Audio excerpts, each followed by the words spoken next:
Michael Tracey is an independent journalist known for contrarian observations on Twitter that often defy conventional right-left thinking. And he just upped his odds on a President Biden withdrawal to 30%. We were talking about that on social media the other day. In a recent tweet, Tracey wrote, quote, "Yes, a 3-point lead likely puts Trump ahead in the Electoral College, but with the level of Dem hyperventilating going on right now, you'd think Biden had utterly and fatally collapsed. This has him well within the margin of error." Now, Tracey, who was once a correspondent for the Young Turks and a columnist for Vice, now writes at Substack. He's been critical of mainstream media, of aid packages to militaries overseas, of allegations of collusion between Trump and Russia, and he says he doesn't support the Republican or Democratic Party. We actually have that in common.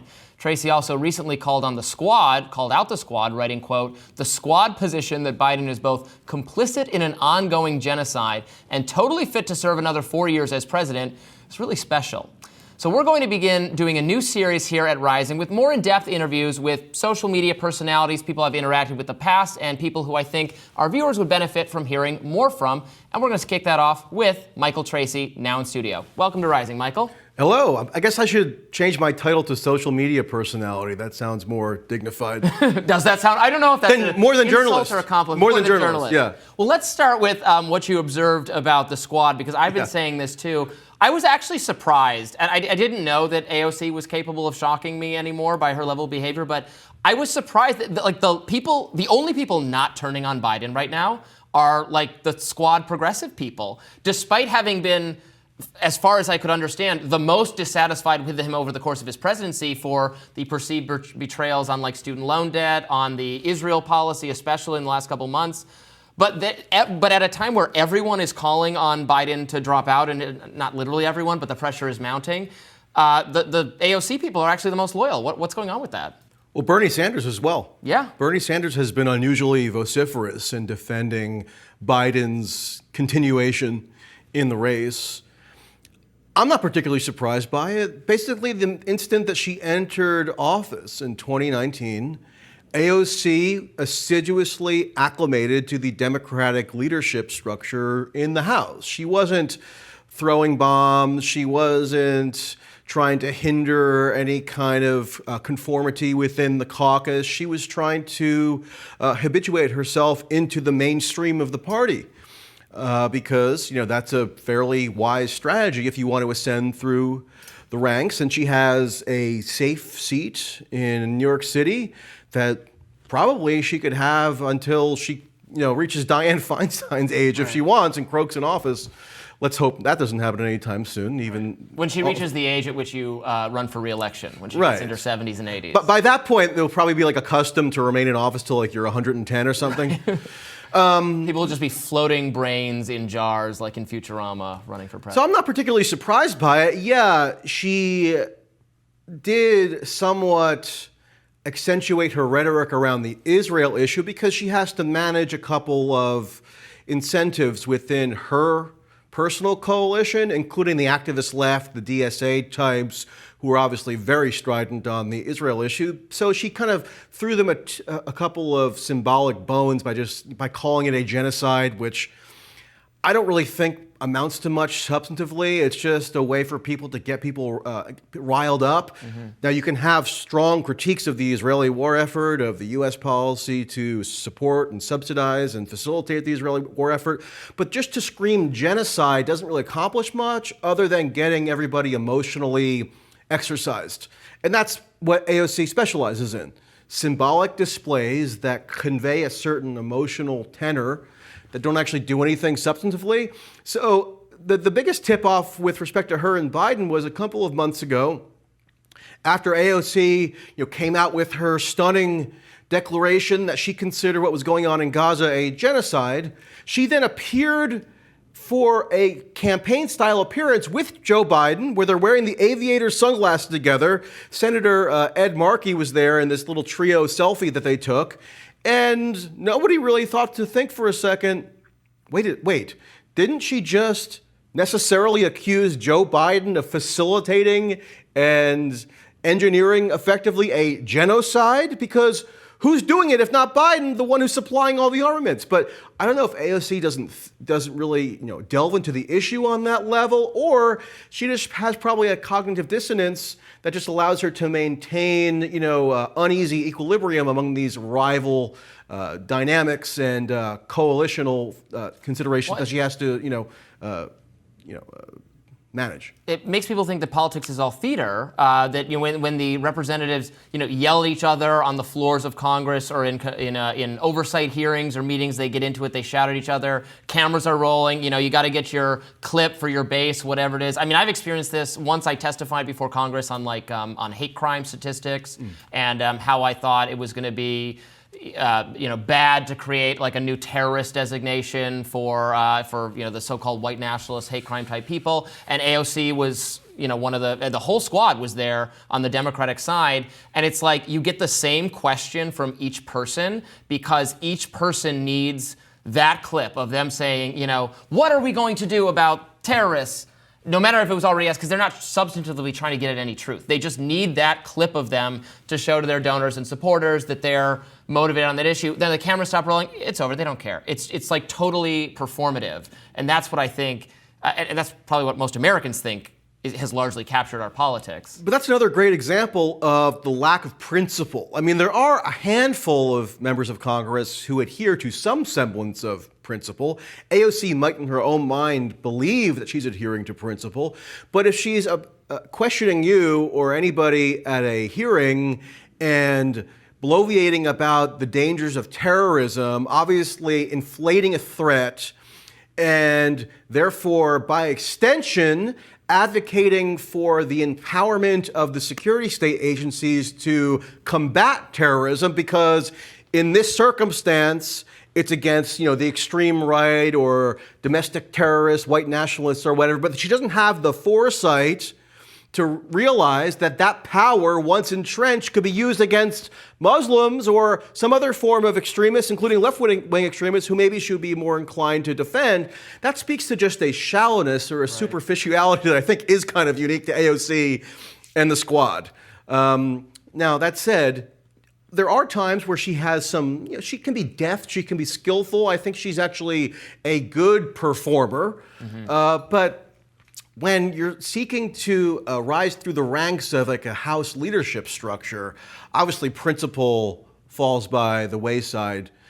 Thomas Massey's probably the most classically principled member of the House right now. And he's like one of the very rare few who doesn't seem to just act fully in service of advancement. He actually prioritizes principle, but that limits his ability to wield power. Engage in performance. Yeah, exactly. But AOC, I mean, in a way, I mean, there is a logic to what she's done with Biden, because clearly now she has greater influence than you might have expected from 81. I mean, there really are an odd pairing: 81-year-old Biden and what is she, 34-year-old AOC. Seemingly from divergent ideological wings of the Democratic Party.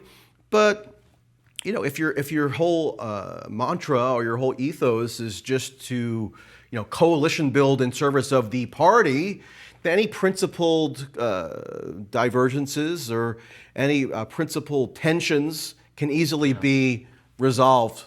That's just the politician's way. I mean, the irony with AOC is when she ran in 2018, she at least gave the impression that she was going to be, this thorn in the side of the Democratic establishment, no business as usual. She did very unusually win a primary against a long-established Democratic incumbent, but I don't think she had the kind of baseline principle yet. I mean, she was very young, not that a young person can't have principle, but she didn't really have a whole lot of experience to give anybody confidence that she could endure the pressures that would be upon her as a member of Congress who is seeking to be within the mainframe of a party leadership.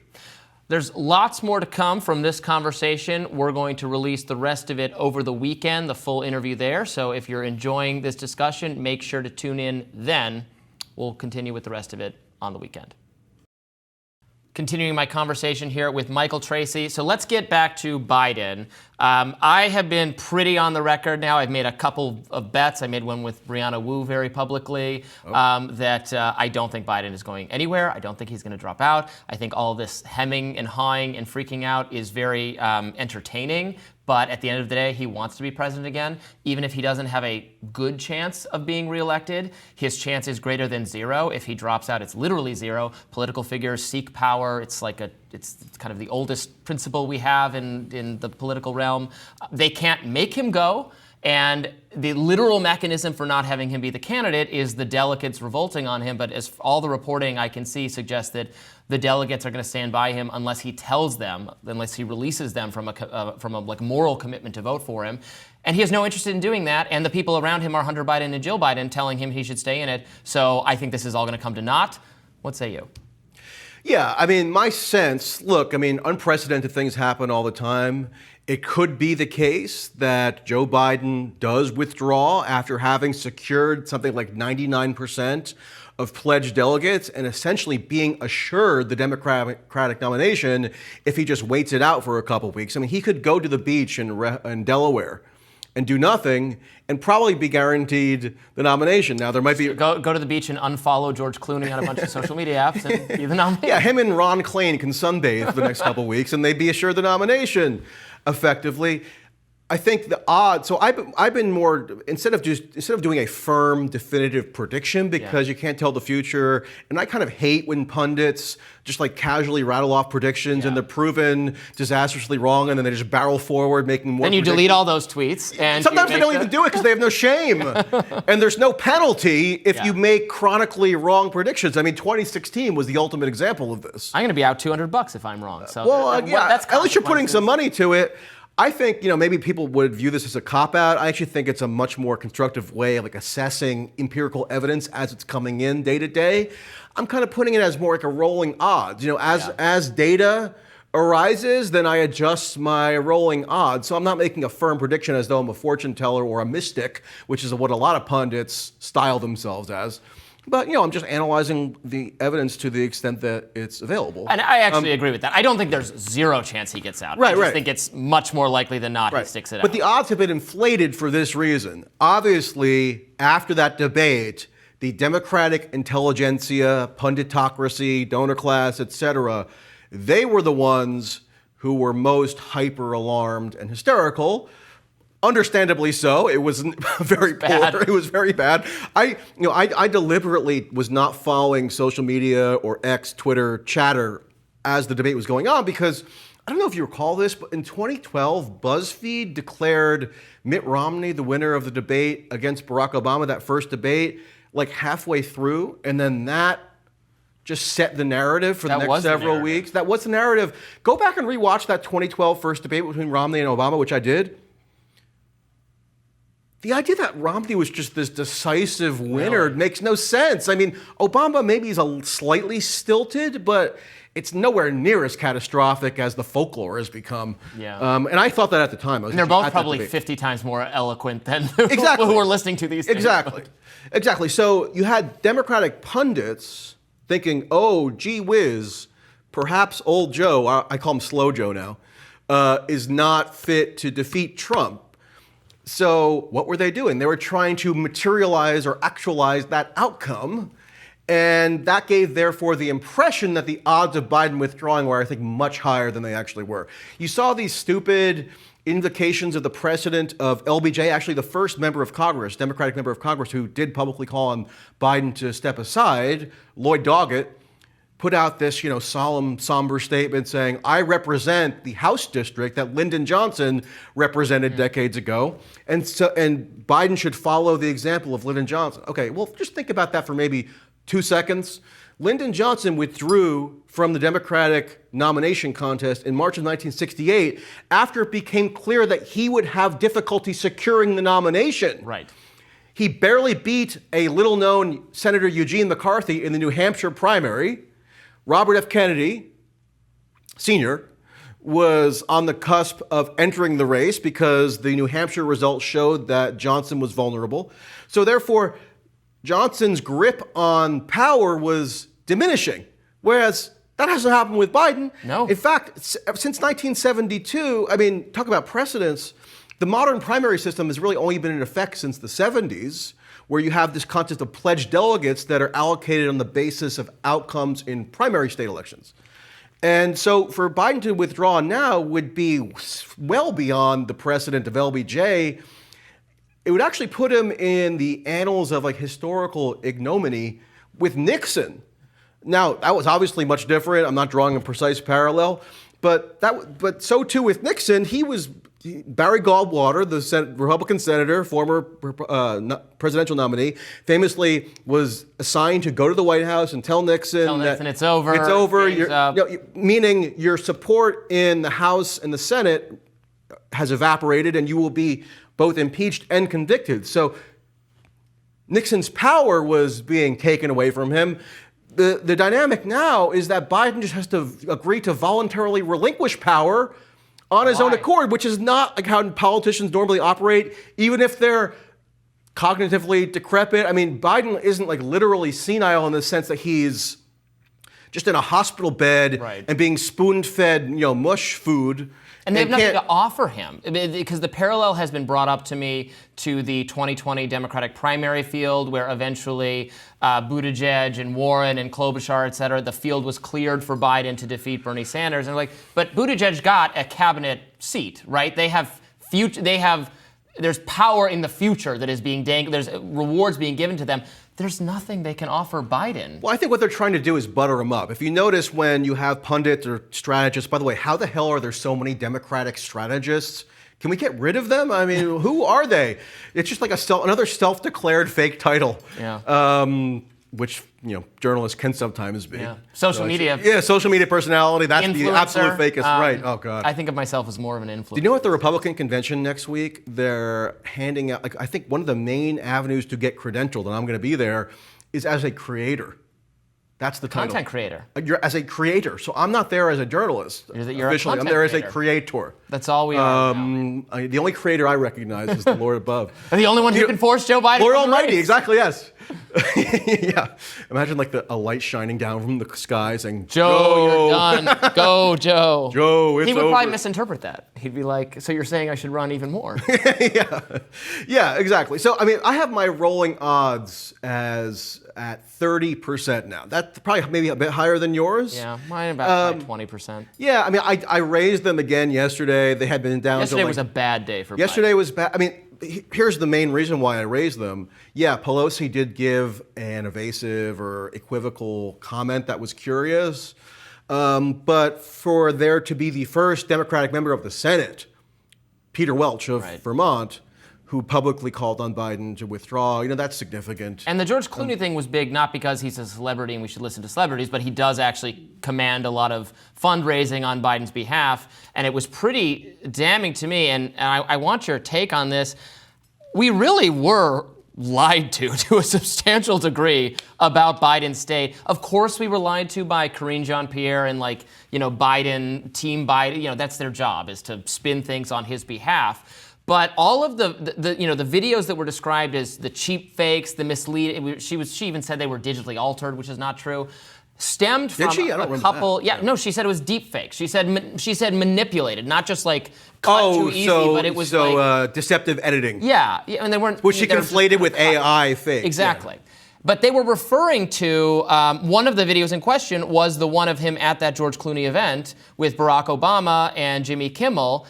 And now what I'm being led to understand from listening to Jon Favreau on either CNN or MSNBC yesterday and David Axelrod, who were there, they're saying, yeah, we were there. Biden was totally out of it. Everyone we talked to was like, oh my God, he is in such bad shape.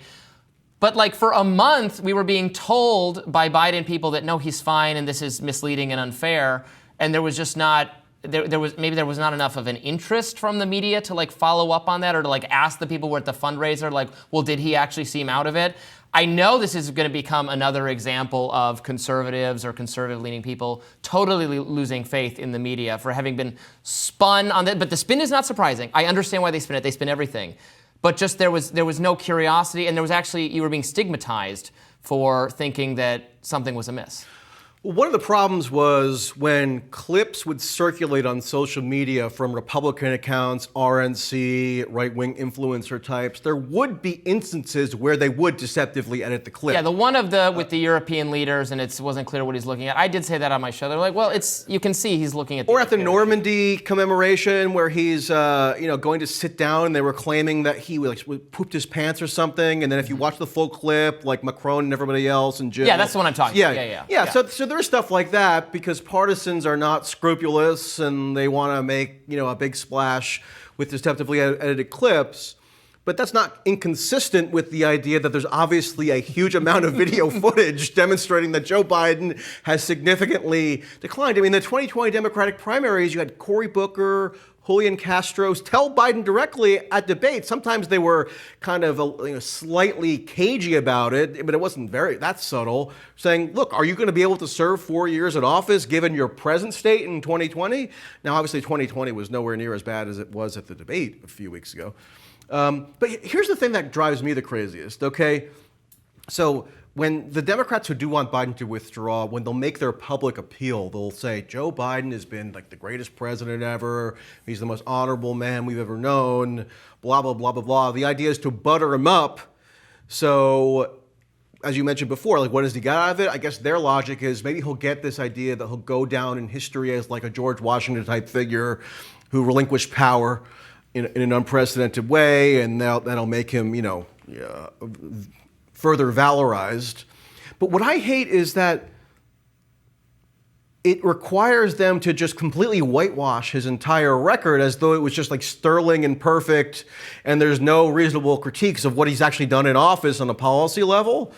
And that gets to another annoyance of mine, and maybe this is my contrarian spirit, but are people aware that the president has sole authority over the nuclear codes? Mm-hmm. And that power resides effectively exclusively with the president, whether he's cognitively inept or not.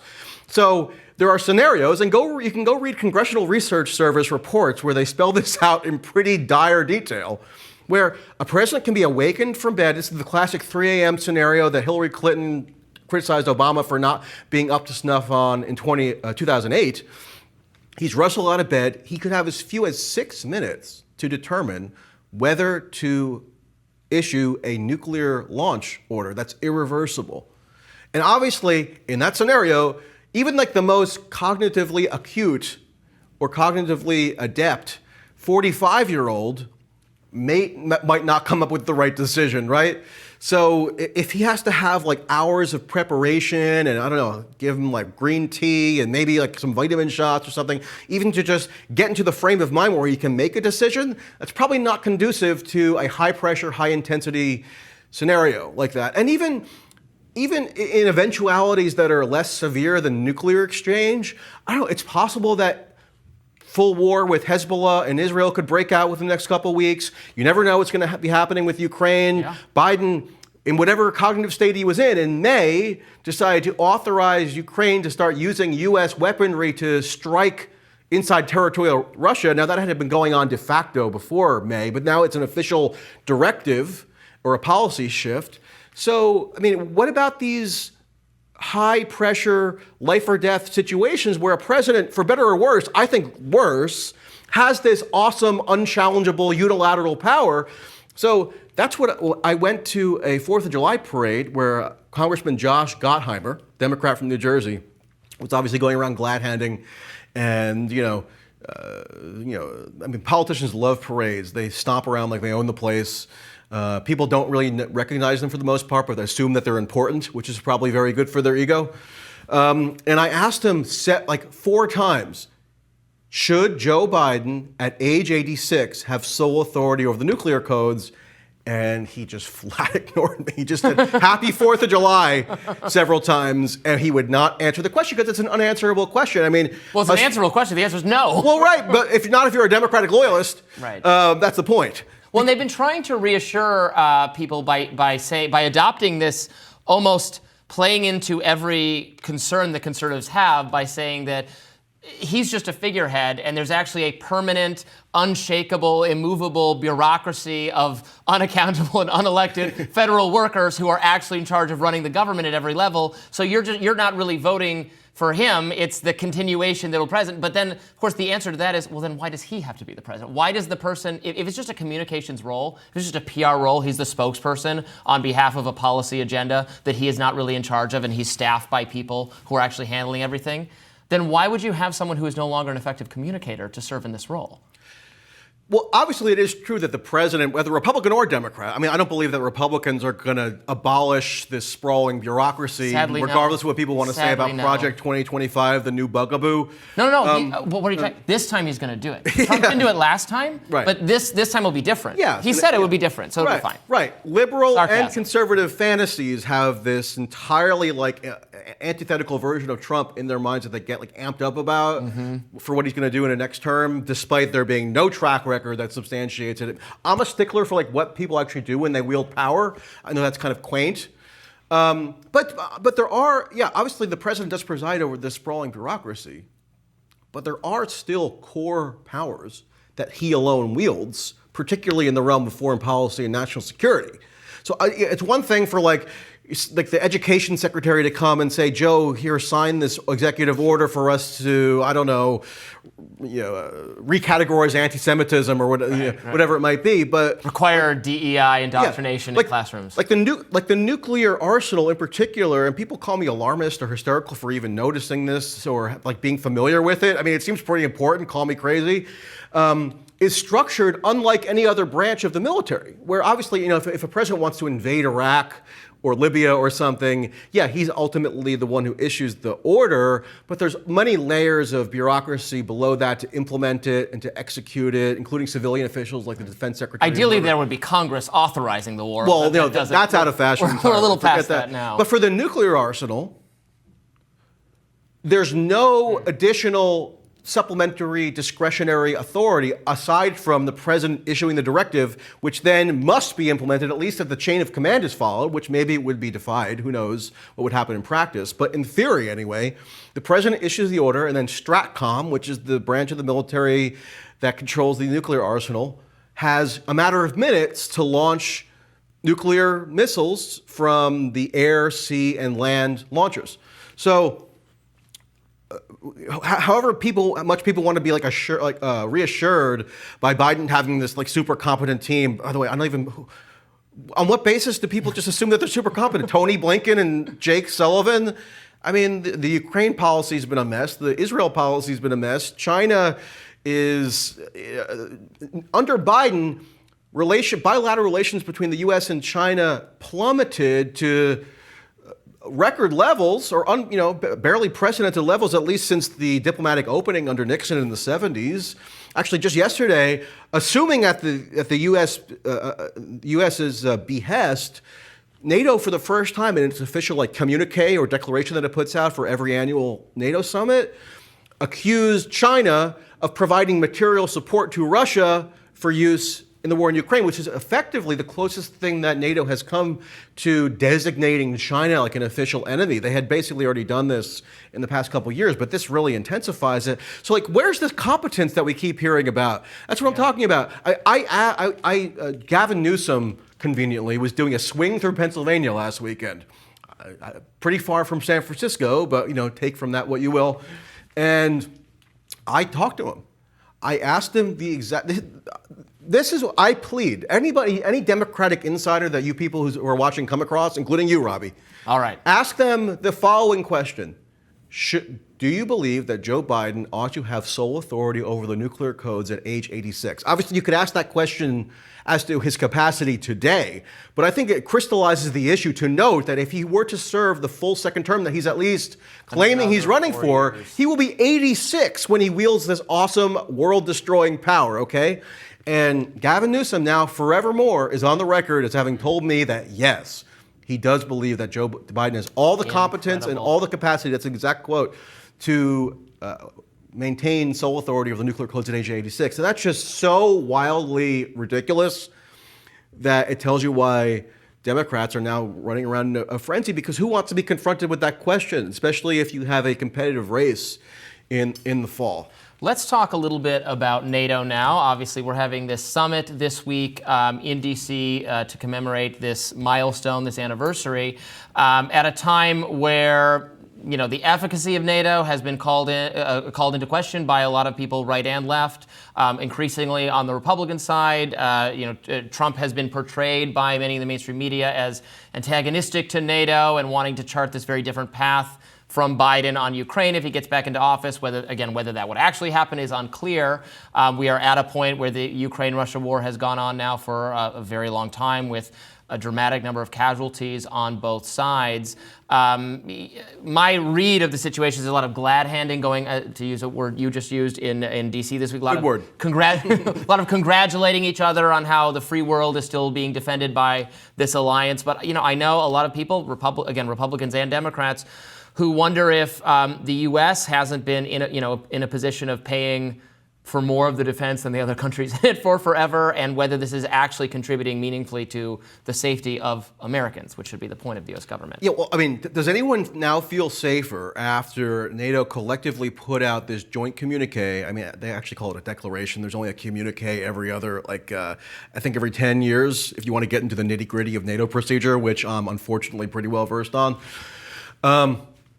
Does anyone feel safer now that NATO has basically targeted China as one of its main foes, even though China is pretty far from the North Atlantic region, which is technically the acronym for NATO? I don't feel particularly safer knowing that information. I think one thing to clarify is that when Trump does get portrayed as this nemesis or antagonist of NATO, he's portrayed as such erroneously, okay? It does not, again, I'm a stickler for the actual record. I know people find that to be a bit bizarre, but I guess it's a personality flaw. Trump never did anything to undermine NATO. He continuously brags about how he strengthened NATO. He gave record funding to a Pentagon program for deterrence in Europe, which is basically a supplementary force for NATO and Poland and so forth. He expanded NATO twice. Now, they were smaller scale expansions. Montenegro and North Macedonia. People don't, those don't fly off the tip of the tongue, but he did expand them. He had to sign the instrument of ratification for those expansions. He elevated Ukraine into this subsidiary status within NATO that Finland and Sweden had before they just more recently joined. And even in the debate 2 weeks ago, I think I might be the only one who noticed this because, again, I'm peculiar. Because everybody else was understandably fixated on Biden with the vacant stare and his mouth gaping. Trump touted the support from the NATO Secretary General of him, Jens Stoltenberg, because Trump had been so great for NATO. So this idea that Trump is this antagonist of NATO, it's just based on these misunderstandings and folk wisdom and maybe a stray comment that he'll blurt out every now and then that makes people draw faulty conclusions. But it just does not align with reality. And when you think about it, why would Trump undermine NATO? NATO is a tool of American hegemonic power, of preserving and expanding American primacy, including with respect to China. Does Trump strike you as the type of guy who wants to just relinquish power or downgrade the U.S.'s ability to project power? I don't think so. I mean, that's not the impression I've ever gotten. So it's a false assumption, but it works in Trump's advantage because many successful presidential candidates campaign on or adopt a rhetorical style whereby they try to communicate to the public that they are against warfare, right? And then it's a whole different story once they get into office. Time and time again, they are not. So this is Trump's variation on that. Yeah, I mean, these NATO summits, I mean, they really double as kind of just professional class soirees where all the most obnoxious think tankers and careerists and people who are really committed to their LinkedIn come to, congratulate each other and, expound these kind of mythological self-conceptions of themselves as the guardians of democracy and whatever. I mean, the one difference between the Republicans and the Democrats at this juncture is that Republicans will kind of do basically the same thing as the Democrats vis-a-vis Ukraine, where, by the way, Trump was critical in ensuring the passage of the massive war funding bill in April, which dispersed the most money ever, $61 billion, from the U.S. to Ukraine for use in the war. That was Trump, Mike Johnson, Lindsey Graham, Kevin Cramer as his surrogates in the Congress who facilitated the passage of that bill, which would not have passed given Trump's enormous influence on particularly the House Republicans unless Trump had given it his seal of approval, which he did. But the Republicans will adopt a rhetorical posture where they'll be a little bit more skeptical of the highfalutin language around preserving liberal democracy or the rules-based international order or the same thing, or that kind of thing. But the underlying policy substance is virtually identical. They'll just cast it as, oh, this is America first, or this is about just serving America's interests. We don't care about these international institutions as much on like an ideological level. But you know, when the rubber hits the road, what's the policy difference? Virtually nothing. I mean, one of the hallmarks of this campaign is to propagandize each party's supporters into having false fears about how the other party portends this radical departure, right? Particularly with the liberals and Trump right now, because I mean the Republicans are just shutting up about Biden and letting Democrats implode. But you know, to rile up the quote base of like traumatized MSNBC viewers and people who will like give like emergency donations on email and text lists, they have to make it seem like Trump is going to, you know, barrel into office and do all these drastic things that, you know, undermine democracy or whatever. Whereas there's almost like perfect continuity between Biden and Trump on the key issues where the president does wield the most unilateral power, which is foreign policy and national security. But that's never mentioned. And behind the scenes, you know, I've been listening to Ezra Klein a lot lately. He's saying he is having conversations, never named, but conversations with Democrats behind closed doors where they just resign themselves to another Trump term. I listened to and that. They're actually not, they're like, yeah, we don't actually really think democracy's at stake. It'll be bad, but, you know, whatever. We're signing up ourselves for it. When he's like, why, if you're as actually afraid as you purport to be, you should be, you know, knocking down Biden's front door, dragging Hunter and Jill away, shaking this guy to awareness and saying, you must step aside.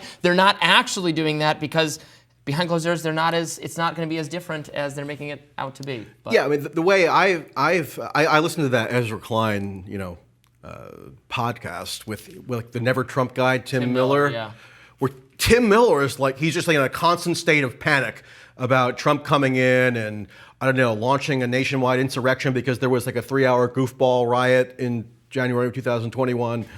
And Tim Miller was utterly aghast that Ezra Klein relayed to him that there are unnamed top Democrats who are not as hysterical about the prospect of a second Trump term as they might want to portray in public communications to, again, keep the donations flowing, keep the base energized, all these cliches. But it makes sense when you think about it, because let's say you're a Democrat who has not yet come out and called on Biden to withdraw. I think it was like the 11th today. That's still like 95% of the Democratic. It's nowhere near. 95% or something or more of the Democratic congressional members who have not yet said this. But let's say you haven't come out and called on Biden to withdraw yet, but you think that Biden cannot win against Trump, and you publicly claim that Trump is an existential threat to democracy. That doesn't add up. If Trump really was this existential threat, then you'd be doing utterly unprecedented things to try to, you know, do a mad scramble to do whatever you possibly could to secure a Democratic nominee who could beat Trump.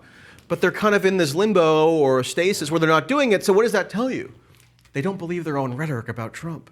No, they don't. Right? But this has been a commonality about Trump-related rhetoric since 2015.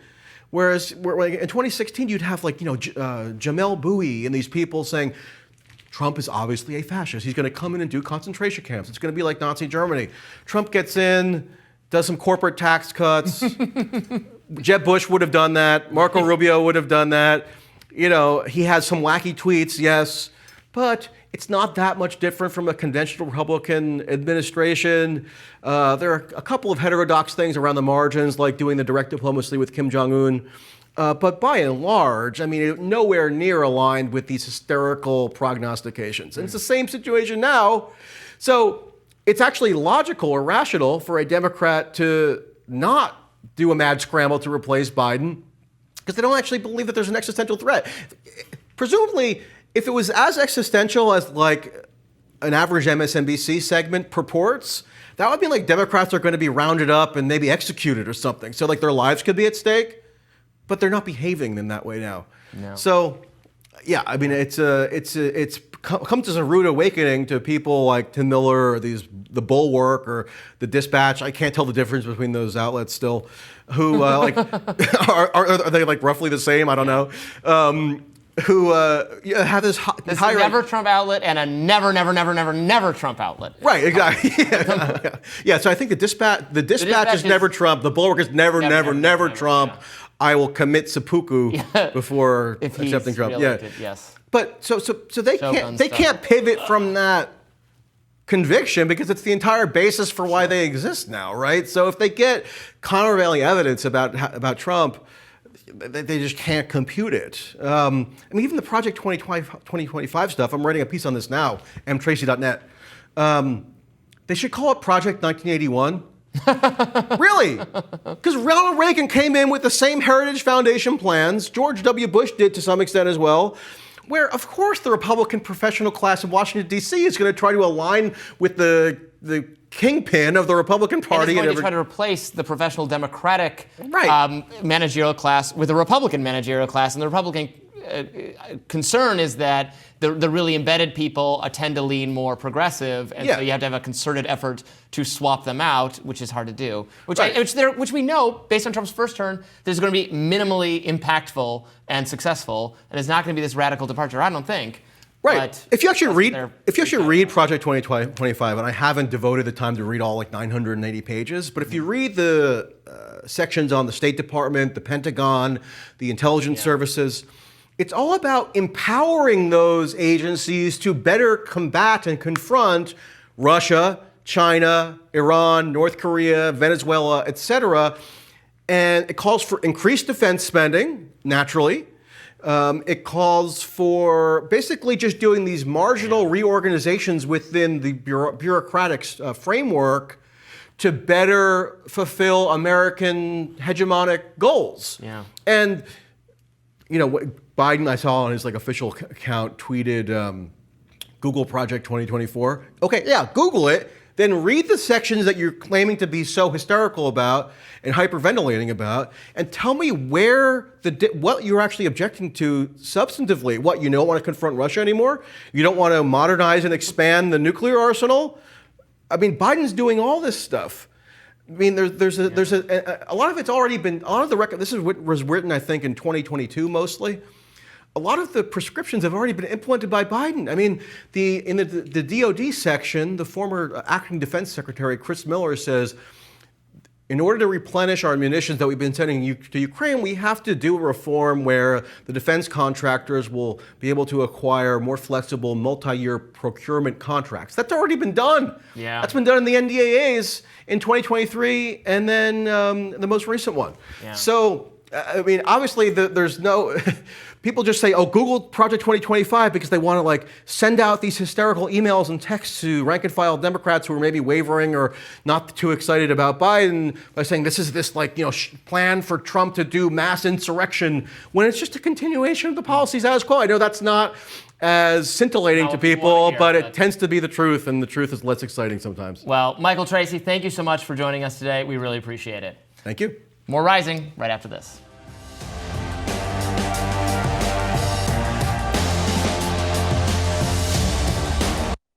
Thank you so much. Fantastic. Okay? Yeah, it was great. It was exactly what I wanted.